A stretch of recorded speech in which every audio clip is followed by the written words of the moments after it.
அல்லேலூயா. கர்த்தருடைய நாமத்திலே யாவருக்கும் ஸ்தோத்திரம். இன்றைக்கு இந்த ஞாயிற்றுக்கிழமை ஆராதனையிலே நாம் இப்படியாக கூடி வந்திருக்கின்றோம். இந்த எம்சிஏ ஆர்டரில் நாம் இருக்கும் பொழுதும் நாம் வீட்டில் இருந்தவாறு கர்த்தரை ஆராதித்து வருகின்றோம். தொடர்ந்து கர்த்தர் நம்மை ஆசீர்வதித்து நடத்துவாராக. ஆமென். வாருங்கள், நாம் கண்களை மூடி ஜெபம் செய்வோம். நேசிக்கிற நல்ல ஆண்டவரே, அப்பா, இந்த வேலைக்காக நன்றி செலுத்துகிறோம். இந்த புதிய நாளுக்காக நன்றி செலுத்துகிறோம். இந்த 5வது மாதத்திலே கடைசி நாளை நாங்கள் சந்தித்திருக்கிறோம். இது உமது கிருபை ஆண்டவரே. அப்பா, தொடர்ந்து எங்களை நடத்துவதற்காக நன்றி. எல்லா சூழ்நிலையிலும் கர்த்தர் எங்களோடு இருப்பதற்காக நன்றி. இந்த வேளையிலும் உம்முடைய வார்த்தையை கேட்கும் பொழுது ஆண்டவரே, நீர் எங்களோடு பேசும், எங்களை வழிநடத்தும். சத்தியத்தையும் அறிவீர்கள், சத்தியம் உங்களை விடுதலையாக்கும் என்று சொன்ன தேவனே, இந்த சத்தியத்தை நாங்கள் அறிய எங்களை ஆசீர்வதியும். எல்லா தடைகளையும் எடுத்து போடும். உமக்கே துதி கன மகிமை செலுத்தி இயேசு கிறிஸ்துவின் நாமத்தில் ஜெபிக்கிறோம். ஆமென். ஹல்லேலூயா. கர்த்தருடைய நாமத்திலே மீண்டுமாக யாவருக்கும் ஸ்தோத்திரம். இன்றைக்கு நாம் சந்திக்கப்படாத ஜனங்களுக்கான அகில உலக நாளை நாம் உலக அளவிலே நாம் அனுசரிக்கின்றோம். அப்படியாக நம்முடைய சபையிலும் நாம் தொடர்ந்து இந்த நாளை நாம் அனுசரிக்கின்றோம். அவர்கள் சீக்கிரமாக சந்திக்கப்படும்படியாக, இந்த ஜனக்கூட்டத்தினர் சந்திக்கப்படும்படியாக, சந்திக்கப்படாத ஜனங்கள் சந்திக்கப்படும்படியாக நாம் இந்த நாளை அனுசரிக்கின்றோம். So we are observing the International Day for the Unreached today. So as a church we are observing this day to the people will reached soon. Amen. So அப்படியாக இன்றைக்குள்ள வார்த்தையிலே பார்க்கும் பொழுது, ஸோ இன்றைக்குள்ள தலைப்பு ஒரு நம்பிக்கையின் ஜெபம். Today title is A Prayer of Hope. ஒரு நம்பிக்கையின் ஜெபம். ஸோ அப்படியாக பார்க்கும் பொழுது லூக்கா 10ஆம் அதிகாரம் வசனம் 1, 2 அதை குறித்து நாம் சற்று பார்க்க இருக்கின்றோம். ஸோ லூக்கா 10ஆம் அதிகாரம் வசனம் 1, 2 இவைகளுக்கு பின்பு கர்த்தர் வேறு 70 பேரை நியமித்து தாம் போகும் சகல பட்டணங்களுக்கும் இடங்களுக்கும் அவர்களை தமக்கு முன்னே 2 பேராக அனுப்பினார். அப்பொழுது அவர் அவர்களை நோக்கி, அறுப்பு மிகுதி, வேலையாட்களோ கொஞ்சம். ஆகையால் அறுப்புக்கு எஜமான் தமது அறுப்புக்கு வேலையாட்களை அனுப்பும்படி அவரை வேண்டிக் கொள்ளுங்கள்.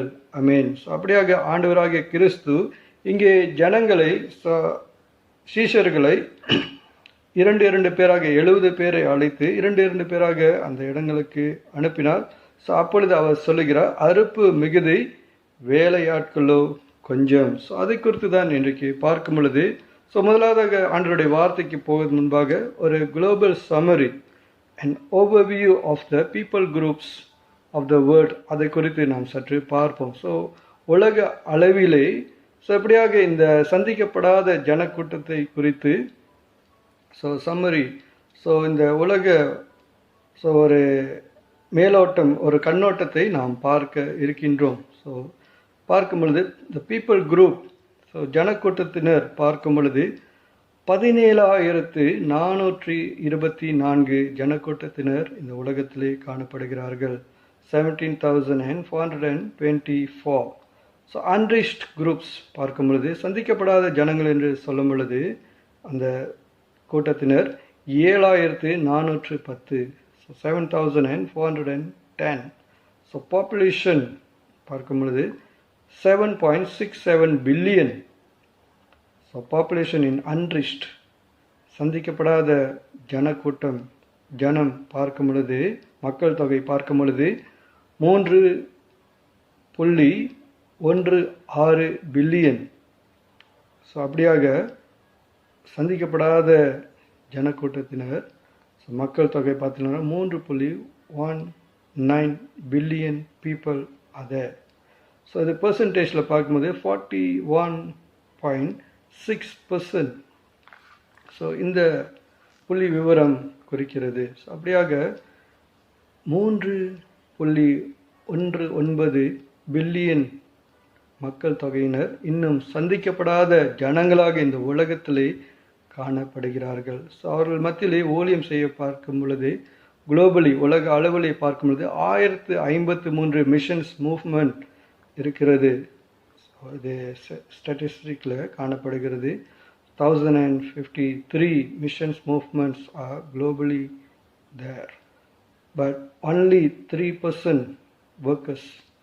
ஸோ இந்த 3.19 பில்லியன் மக்களுக்கு ஊழியம் செய்ய only 3% workers or preachers, servants are there. So இதை விட ஒரு கொடூரமான ஒரு காரியம் என்ன தெரியுங்களா? இந்த ஜனக்கூட்டத்தில் சந்திக்கப்படாத மக்கள் மத்தியில் 66,000 பேர் ஒரு நாளைக்கு ஆண்டவரை அறியாமல் இறந்து கொண்டிருக்கிறார்கள். 66,000 people are dying every day without knowing who is the real God, Jesus Christ. அது ரொம்ப வருத்தத்துக்குற ஒரு காரியமாக இருக்கிறது. ஸோ அப்படியாக 66,000 மக்கள் ஒவ்வொரு நாளும் இறந்து கொண்டிருக்கிறார்கள். ஸோ நாம் என்ன செய்ய போகிறோம்? ஸோ இப்படியாக வேதத்தில் பார்க்கும் பொழுது அப்போஸ்தலர் 17ஆம் அதிகாரத்தில் பார்க்கும் பொழுது ஒரு காலத்தில் இது பார்த்தீங்கன்னா அத்தேனே பட்டணத்தை குறித்து சில காரியத்தை பார்த்துவிட்டு நாம் செல்வோம். ஸோ ஒரு காலத்தில் அத்தேனே என்ற பட்டணத்தில் மக்கள் பல தெய்வங்களை வழிபட்டு வந்தார்களாம். ஸோ அத்தேனே பட்டணத்தில் ஒரு மனிதனை கண்டுபிடிப்பதை விட ஒரு தெய்வத்தை கண்டுபிடிப்பது எளிது என அக்கால மக்கள் கூறுவது வழக்கம் என்று ஒரு ஆய்வு சொல்லுகிறது. ஸோ அந்த அளவிற்கு அப்பட்டணத்து மக்கள் பல கடவுள்களை, பல தெய்வங்களை தங்களுக்கு உண்டாக்கி வைத்திருந்தார்கள். ஸோ அப்படியாக பார்க்கும்பொழுது அந்த இடத்துல அப்போஸ்தலனாகிய பவுல் ஊழியம் செய்ய போகின்றார். ஸோ அந்த இடத்துக்கு அவர் தற்செயலாக போகிறார். அப்போஸ்தலர் 17ஆம் அதிகாரம் வசனம் 16. அத்தேனே பட்டணத்தில் பவுல் அவர்களுக்காக காத்து கொண்டிருக்கையில் அந்த பட்டணம் விக்கிரங்களால் நிறைந்திருக்கிறதை கண்டு தன் ஆவியில் மிகுந்த வைராக்கியம் அடைந்து ஸோ அந்த இடத்துல அவர் மற்றவங்ககிட்டலாம் பேசுகிறார். ஜெப ஆலயத்தை யூதரோடு பேசுகிறாரு, பக்தி உள்ளவர்களோடும் சந்தை வேலையை எதிர்ப்பற்றவர்களோடும் தினந்தோறும் சம்பாஷணை பண்ணினான் என்று வேதம் சொல்கிறது. ஸோ அப்படியே தொடர்ந்து பார்க்கும் பொழுது அவருக்குள்ளாக ஒரு வைராக்கியம். ஸோ இப்படி இருக்காங்களே ஜனங்க ஆண்டவர் அறியாமல், ஸோ அவங்களுக்கு எப்படியாச்சும் ஆண்டவர் பற்றி சொல்லணும் அப்படின்ட்டு சொல்லி வசனம் 22 அவர் என்ன சொல்கிறாரு, என்ன செய்தார்னா, அப்பொழுது பவுல் மாஸ் மேடையின் நடுவிலே நின்று, அத்தனரே, எந்த விஷயத்திலும் நீங்கள் மிகுந்த தெய்வ பக்தியுள்ளவர்கள் என்று காண்கிறேன். 23ஆம் வசனம், எப்படி என்றால், நான் சுற்றி திரிந்து உங்கள் ஆராதனைக்குரியவைகளை கவனித்து பார்த்த பொழுது அறியப்படாத தேவனுக்கு என்று எழுதியிருக்க ஒரு பலிபீடத்தை கண்டேன். நீங்கள் அறியாமல் ஆராதிக்கிற அவரையே நான் உங்களுக்கு அறிவிக்கிறேன் என்று சொல்லி அந்த இடத்துல அவர் ஆண்டவரை பற்றி அறிவித்து அவர்களுக்கு சொல்லுகிறதை அந்த இடத்துல பார்க்கின்றோம். தொடர்ந்து அந்த மக்கள் ஆண்டவரை அறிவதற்கு பவுல், அப்போஸ்தலனாகிய பவுல், அந்த சமயம் அவர் சொல்லுவார்ல, சமயம் வாய்த்தாலும் வாய்க்காவிட்டாலும் கிறிஸ்துவை பற்றி பிரசங்கிக்க நான் ஆயத்தமாக இருக்கிறேன்னு.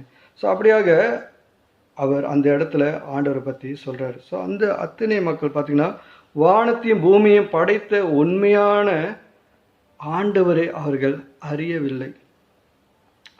இன்றைக்கு குளோபல் ஸ்டடீஸில் பார்த்தோம், இன்றும் கூட அநேக மக்கள் இந்த அத்தனை பட்டணத்தினரை போல உண்மையான வானத்தையும் பூமி படைத்த நம்முடைய ஆண்டவரை அறியாமல் இருக்கிறார்கள்.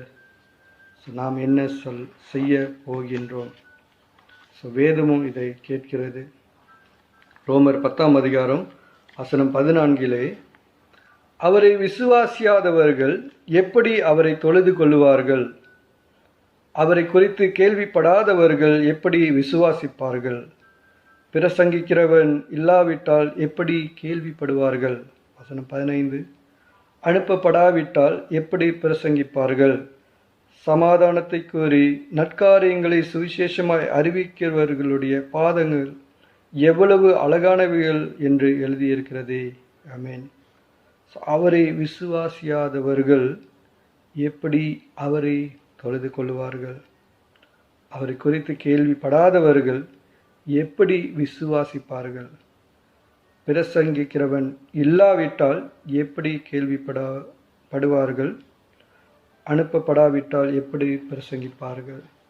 ஸோ இன்றைக்கி நாம் சிந்திக்க வேண்டிய ஒரு கேள்வியாக இந்த வசனம் நமக்கு முன்பாக வைக்கப்படுகிறது. ஸோ நாம் என்ன செய்ய போகிறோம்? இப்படியாக சந்திக்கப்படாத ஜனங்கள்.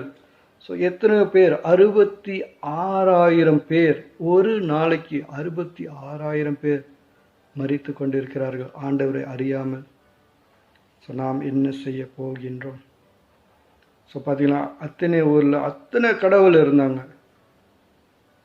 ஆனால் ஆண்டவர், உண்மையான ஆண்டவர் யார் என்று அறியாததுனால அந்த இடத்துல பவுல் போயிட்டு ப்ரீச் பண்ணுறாரு. ஸோ இன்றைக்கி நாம் ஆயத்தமாக இருக்கிறோமா? ஸோ நம்ம நினைக்கலாம், இந்த லாக்டவுன் சூழ்நிலையில் நான் எப்படி போவேன்? என்னால் என்ன செய்ய முடியும்? ஸோ ஆண்டவர் சொல்லி கொடுக்குறாருங்க என்ன செய்யணும்னு. லூக்கா 10ஆம் அதிகாரத்தை மீண்டுமாக எடுத்துக்கொள்வோம். இவைகளுக்கு பின்பு, லூக்கா 10ஆம் அதிகாரம் வசனம் 1 முதலாவது நான் வாசிக்கிறேன். இவைகளுக்கு பின்பு கர்த்தர் வேறே 70 பேரை நியமித்து தாம் போகும் சகல பட்டணங்களுக்கும் இடங்களுக்கும் அவர்களை தமக்கு முன்னே 2 பேராக அனுப்பினார். ஸோ பார்த்தீங்கன்னா, God is very concerned about his people. சந்திக்கப்படாத ஜனங்களும் அவருடைய ஜனங்களும், தொழுவத்தில் இல்லாத வேறே மந்தைகளும் எனக்கு உண்டு என்று ஆண்டவர் சொல்லுகிறதை நாம் கேட்டிருக்கிறோம், வசனத்தில் பார்த்துருக்கிறோம். ஸோ அப்படியாக அந்த ஜனங்களை சந்திக்கணும், அப்படியாக அவர்கள் சந்திக்கப்படணும்னு சொல்லி மத்தேயுவில் பார்த்தீங்கன்னா 12 சீஷர்களை அனுப்பினார். இந்த இடத்துல பார்க்கும் பொழுது 70 பேர், இன்னும் 70 பேர்களை நியமித்து அவர்களை அனுப்புகிறாரு. ஸோ அவர்கள் எல்லா இடத்துக்கும் போகணும், அவருக்கு முன்பாக போயிட்டு அவர்களை சந்திக்க வேண்டும் என்று சொல்லி. So God is very concern about is people. அவர் இஸ் டுடே. வசனம் 2 நாம் வாசிப்போம். லூக்கா 10ஆம் அதிகாரம் வசனம் 2. அப்பொழுது அவர் அவர்களை நோக்கி, அறுப்பு மிகுதி, வேலையாட்களோ கொஞ்சம். ஸோ இங்கே நான் பாடுறேன் பார்த்தீங்கன்னா, அறுப்பு மிகுதி, வேலையாட்களோ கொஞ்சம். The harvest is plentiful, but the laborers are few. The secret here is, இதில் ஒரு ரகசியம் என்ன தெரியுங்களா? நமக்கு தெரிந்ததாக இருக்கலாம். அறுப்பு மிகுதி அப்படியாக பார்க்கும் பொழுது சந்திக்கப்படாத ஜனங்கள், நம்ம பார்த்தல குளோபல் ஸ்டடீஸில் சந்திக்கப்படாத ஜனங்கள் தான் இங்கே த ஹார்வெஸ்டாக இருக்கிறார்கள். அறுப்பு மிகுதி, சந்திக்கப்படாத ஜனங்கள், ஆண்டவர் யார் என்று அறியாத ஜனங்கள், நம்மை சுற்றிலும் இருக்கிற ஜனங்கள் ஆண்டவரை யார் என்று அறியாத ஜனங்கள் மிகுதியாக இருக்கிறார்கள். ஆனால் அவர்கள் மத்தியிலே ஊழியம் செய்ய போகிற மிஷனரிமார்கள், போதகர்கள், சுவிசேஷகர்கள், அப்படியாக ஊழியர்கள் மிக கொஞ்சம் என்று வேதம் சொல்லுகிறது. அந்த சூழ்நிலையிலிருந்து அப்படியாக பார்க்கும்போது people are don't bother about another. People are not bothered about another. So இதுதான் உண்மை. சக மனிதன் ரட்சிக்கப்படுவதற்கு கொஞ்சம் பேர் தான் ஊழியம் செய்கிறாங்க. மற்றவர்களாக எங்கே போனாங்க? ஸோ சுயநலமா? ஸோ நமக்கு ரட்சிப்பு கிடச்சிச்சு.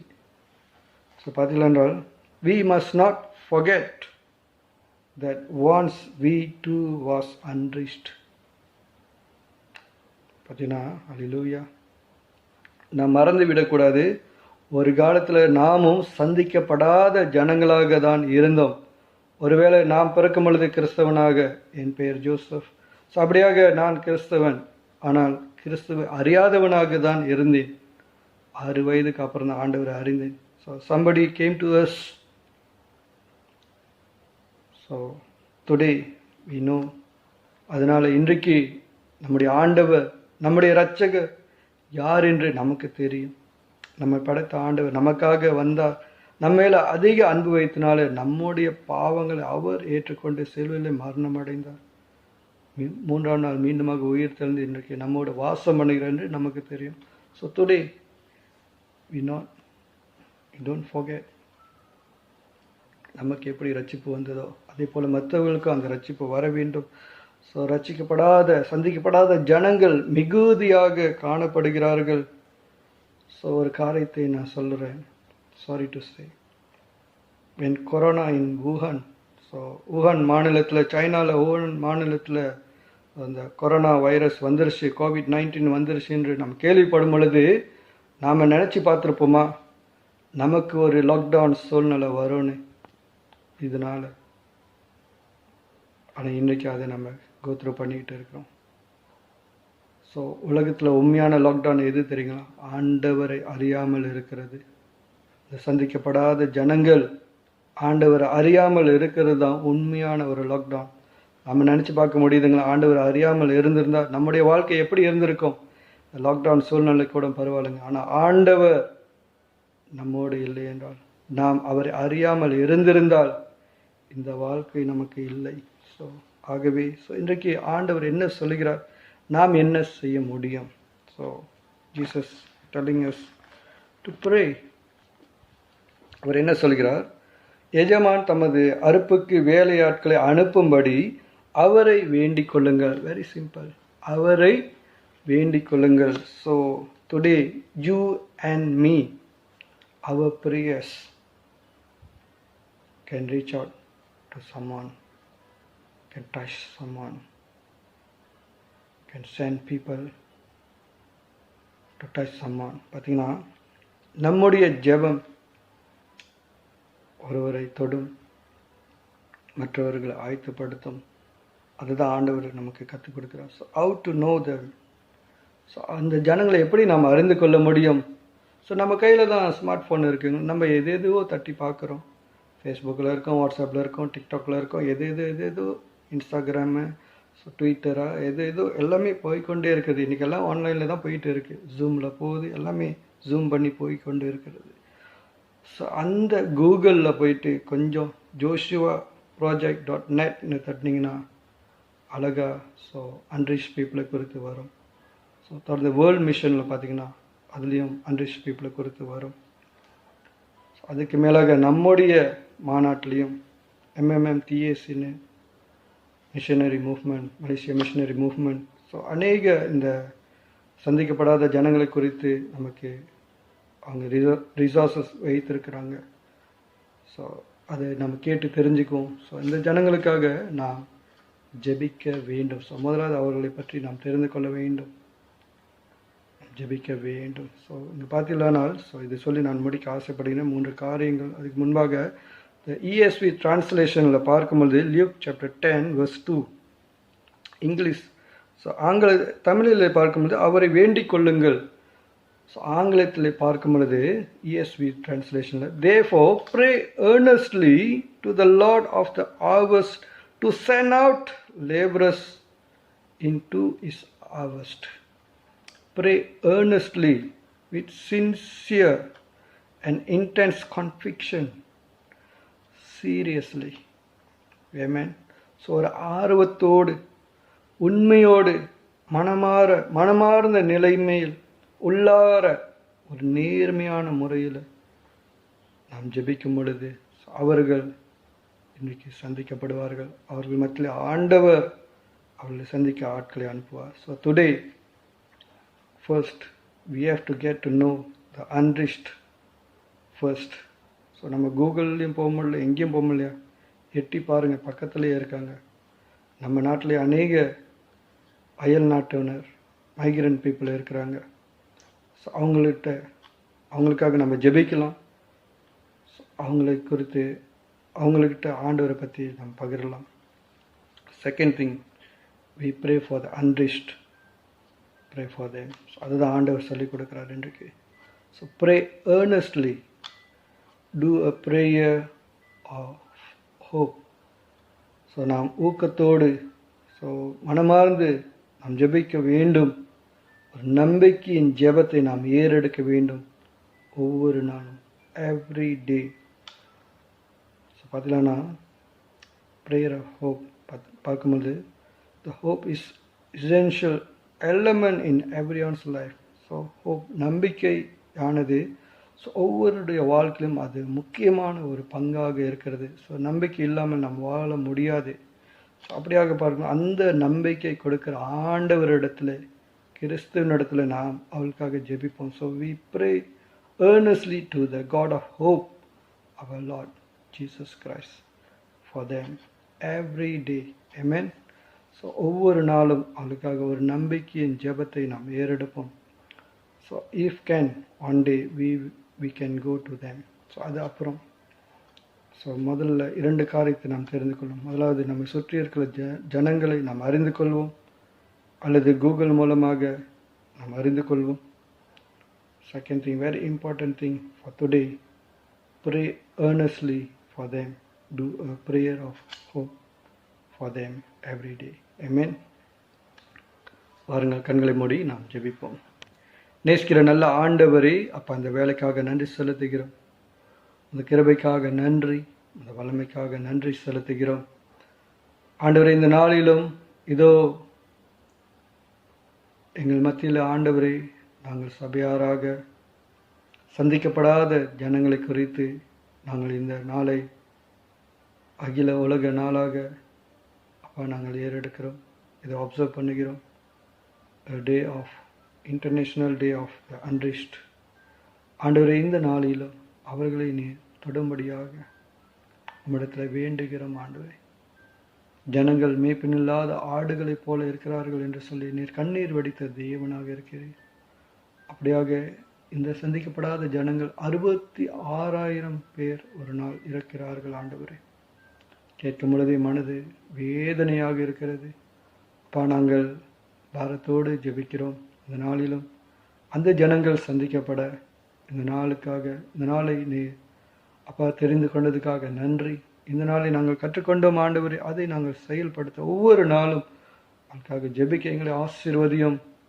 ஆண்டவருடைய வேதம் சொல்லுகிற வண்ணமாக அறுப்பு மிகுதி, வேலையாட்களோ கொஞ்சம், ஆகையால் அறுப்புக்கு எஜமான் தமது அறுப்புக்கு வேலையாட்களை அனுப்பும்படி அவரை வேண்டிக் கொள்ளுங்கள் என்று நீர் கற்றுக் கொடுத்த காரியத்தை நாங்கள் அறிகின்றோம்.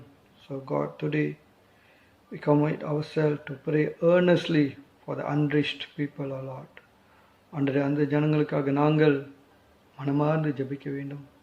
உண்மையோடும் அப்பா ஆவியோடும் ஜெபிக்க வேண்டும். ஆண்டவரே, அவளுக்காக நாங்கள் எங்கள் உள்ளத்தில் சீரியஸாக நாங்கள் ஜெபிக்கிறோம். ஆண்டவரே, அவளை நீ தொடுவீராக. அந்த ஜனங்களுமே அறியணும். அந்த ஜாதி கூட்டத்தினர் ஆண்டவர் யார் என்று அறியணும். ஒரு காலத்திலே நாங்களும் எங்கள் ஆண்டவர் யார் என்று தெரியாமல் அப்பா இந்த உலகத்திலே இருந்தோம். ஆனால் எங்களை சந்தித்த ஆண்டவர் இந்த நாளில் அவர்களை சந்திக்கும்படியாக நாங்கள் ஜெபிக்கிறோம். ஆசீர்வதிப்பீராக. ஆண்டவர் நீர் தொடுவீராக. தொடர்ந்து இந்த நாளிலே இந்த சந்திக்கப்படாத ஜனங்களுக்காக அப்பா இந்த அகில உலக நாள் ஏறெடுக்கிற ஒவ்வொரு சபைகளையும், இந்த மிஷன் மூவ்மெண்ட்களும் யாவரையும் நீர் ஆசீர்வதிப்பீராக. அவர்கள் செய்கின்ற ஒவ்வொரு காரியங்களும் ஆசீர்வதிப்பீராக. ஒவ்வொரு மிஷனரிமார்கள், ஊழியக்காரர்கள், போதகர்களை ஆசீர்வதிப்பீராக. அதன் மூலமாக இன்னும் உம்முடைய சுவிசேஷம் இந்த ஜனங்களுக்கு போய் சேரணும். அவர்கள் ரட்சிப்பை அடையணும். எங்களுடைய தேவனை அறியணும். இருளில் உள்ள ஜனங்கள் வெளிச்சத்தை காணணும். ஆண்டவரே, அப்பா உமக்கு நன்றி செலுத்துகிறேன். எங்களை தொடர்ந்து பாதுகாத்து வருவதற்காக நன்றி. தொடர்ந்து உங்களுடைய கருத்தில் எங்களை தாழ்த்தி ஒப்புக் கொடுக்கிறோம். அதனால ஆசீர்வதித்து தொடர்ந்து எங்களை நடத்துங்க.